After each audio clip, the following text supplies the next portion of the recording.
Any questions you got, Ty, just let me know. Yeah. Listen up, y'all. It's the original, one and only, infamous Mark Polite. You know what I'm saying? We about to. This is an interview, man. That, you know what I'm saying. This is history right here. You know what I mean? And I advise y'all to tune in because this is what it is. But introduce yourself. How you doing, brother? Assalamu alaikum. Peace. What's Yeah. the deal? Original hood nigga. That's a fact. That's what fact. it is. More polite. Now, tell us a little bit about yourself. Give us a little history, a little background. I was born 1962 on an autumn day, September 27th. My pops, his street name is Murder Avenue Little. And my mom's name, Maxine. They maiden name. My mother's maiden name is Polite. And that's the name I go by. But I also go by my father's name because I was young, getting arrested, and thinking, well, if I tell them a different name, they won't know who I am. I ain't even know that they could figure out I'm the same person because of the fingerprints. I was that young and ignorant. So I gave them both names, my father's name, which is Bogle, and my mother's name, Polite. I went to prison when I was young. Before I went to prison, though, I grew up in Bed-Stuy, 1100 Bedford, right there on the corner of Bedford and Lexington. And like around 1964, 1965, my pops and my moms moved to Bushwick on Eldon, between Broadway and Bushwick. And that's where I grew up at. I went to PS 45. I went to Halsey Annex. I went to 296 Halsey. I went to Franklin K. Lane High School. I got kicked out of there for an incident. I got jumped by some white guys. I had bad experience with white people all my life.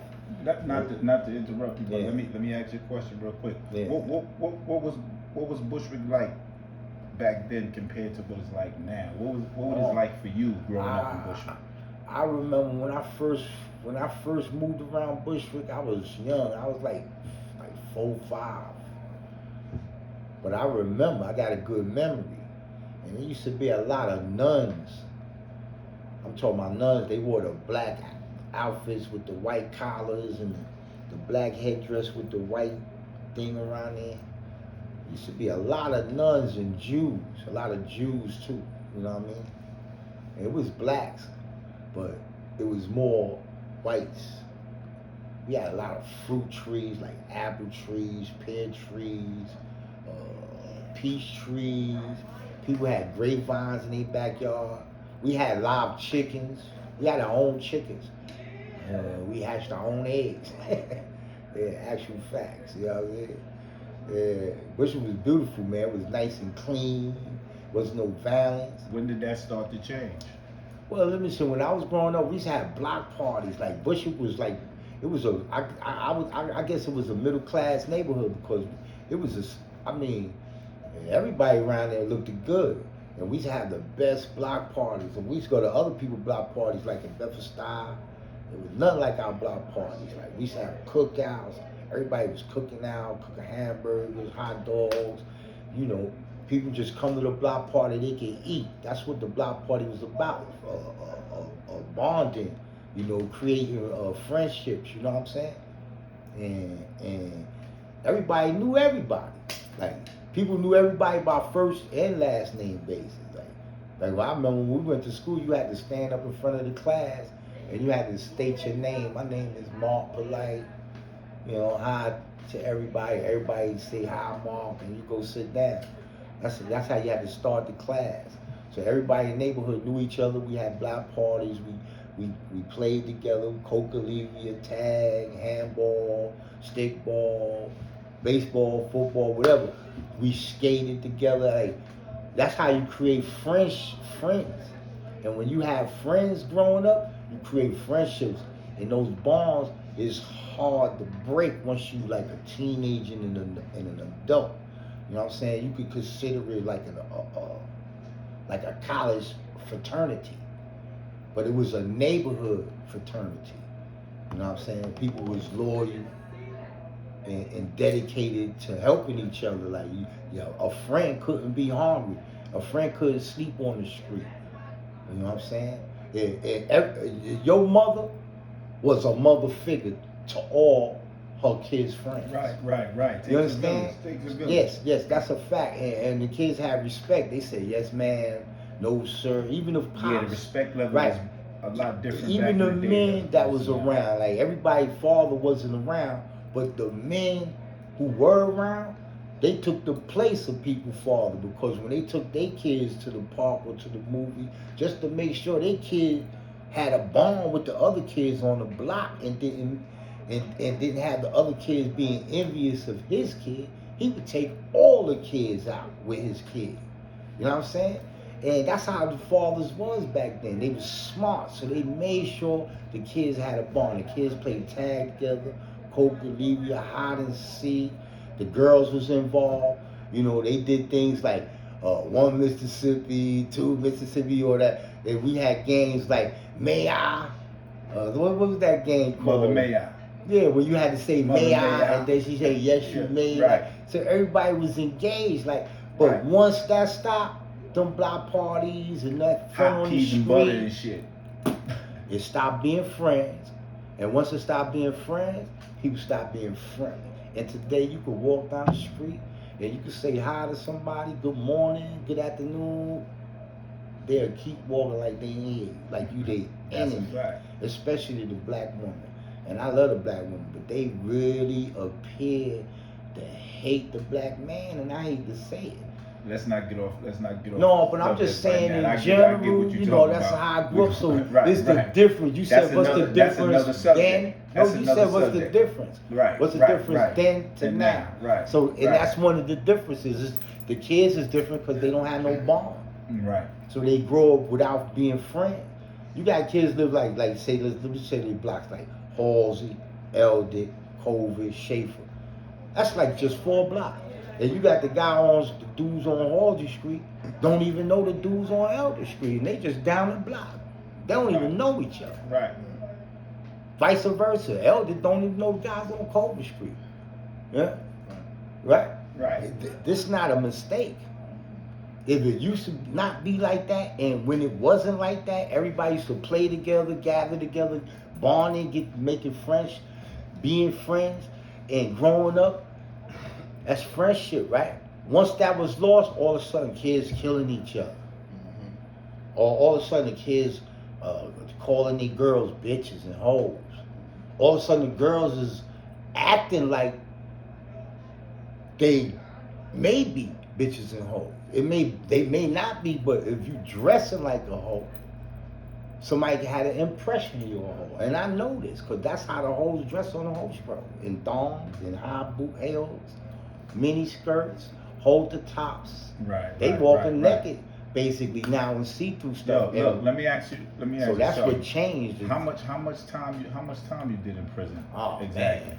I did so much time, it's ridiculous, man. I did. First time I went to prison, it was for manslaughter. And in 1978, and I had 5 to 15, I did 8 years. I came home, I only stayed home 6 months out here. So as soon as I came home, I found out about crack.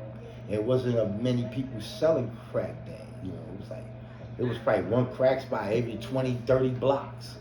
So a person selling crack back then, when I first came home, you might, in one day, like in 24 hours, a whole day, you might walk away with $8,000 in your pocket. I ain't. It's back in 86, 87. Yeah, back in 86, 87. In 24 hours, you might walk away with $8,000 in your pocket. And that's for real. A dudes was getting money like that. Oh, the money was definitely different. Yeah, it was getting it like that. So, but I only last 6 months because, remember, I went to prison when I was 16. So I still, and a lot of people don't realize that. And when you go to prison at a young age, you don't have no real life experiences. You know, you never went nowhere. Like I barely knew how to travel on trains and buses. Right. All I did was went to from my house to school, back, or from my house to the park, back, or from my house to the J train to the city, back. It was simple. I didn't even know how to travel when I went to prison. So by me going to prison so young and staying in there so long, I stayed in there 8 years. When I came home, what a lot of people don't realize that even though I aged, I didn't grow mentally.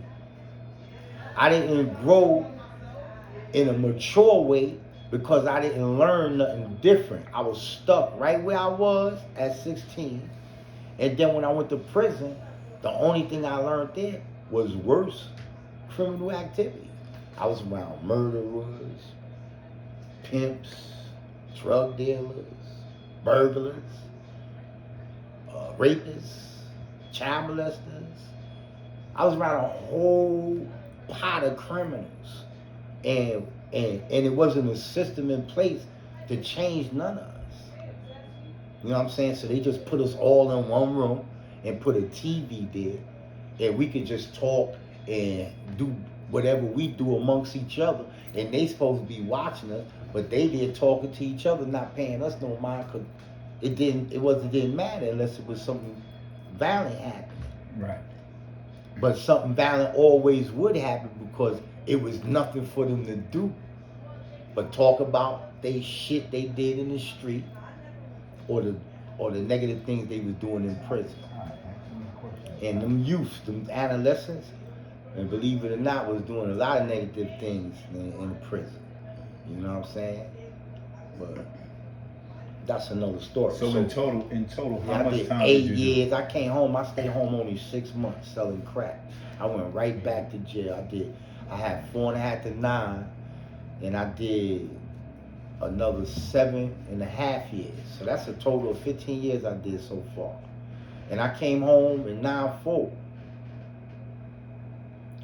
I stayed home only 4 months. And I went to visit my brother. I went to visit my brother on Rikers Island. And they had just started the computer stuff where they can look you up on a computer. And being that I came under my own name, you know, that's my brother. And I didn't even realize I needed permission to go visit my brother. You know what I'm saying? When they say in the parole where they say don't fraternize with any known felons, I didn't think that meant my brother, because me and my brother grew up in the same house. Right. You know what I'm saying? Right. So I didn't never consider that being my brother. So when I was out here and I was able to visit my brother, I went to see him. And when I went to see him, because I was on parole, they wanted to strip search me. And I ain't gonna lie, I had contraband for my brother, you know what I'm saying? And I couldn't let them find that contraband on me. You know what I'm saying? So I had to get away from them to get rid of the contraband. I couldn't get off the island, so I'm looking to get to the bathroom to flush this shit down the toilet. But I gotta break away from them to do it. And they trying to stop me. So in the process of me trying to get away from them, to get in the bathroom to flush this down the toilet, these motherfuckers started jacking me up, started hitting me. You know what I'm saying? And then they hitting me, my instinct was to fight back, because in my mind, I'm free. Even though I'm on parole, I'm not even thinking about parole. I'm thinking like I'm free. Like, I could fuck these niggas up right. I ain't even thinking I'm coming to a jail to visit. Right. That's right. You went into motherfucking instinct. So when they started hitting me, I started defending myself, and I started fucking this motherfucker up. His name was I can't remember this. It was a Spanish dude and a black dude. I remember the black dude name, but I didn't want to say their name. I don't give no recognition whatsoever. But they know it because it happened in the Beacon.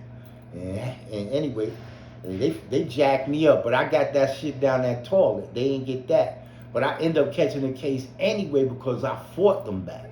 And then, they made it worse than it was. Anyway, so I only stayed home 4 months. I got 19 months for that, for a violation. I beat the case. And then I came home. I stayed home 3 months, believe it or not. and I went back for driving without a license. I had a car, but parole didn't want me to get a license because I didn't have a job, but I had a car. You know, I'm like, I'm gonna drive my car because I was caged up all them years.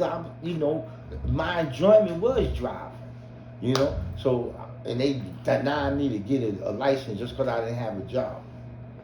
But I have a car. Like, why are you hating on me because I got a car? I never committed a crime in my car for you to say I can't have my license. You know what I'm saying? I never did nothing out of state for you to say I can't have my license, right? So anyway, I drive without my license. I get knocked off. Parole violate me. Police let me go, but they wrote me a ticket. Parole violated me for driving without the license. I got a year for that. I came home from that. I stayed home 1 year, bro. So if you think about it, that 1 year I stayed home, that 6 months I stayed home, so that's 1 year and 6 months.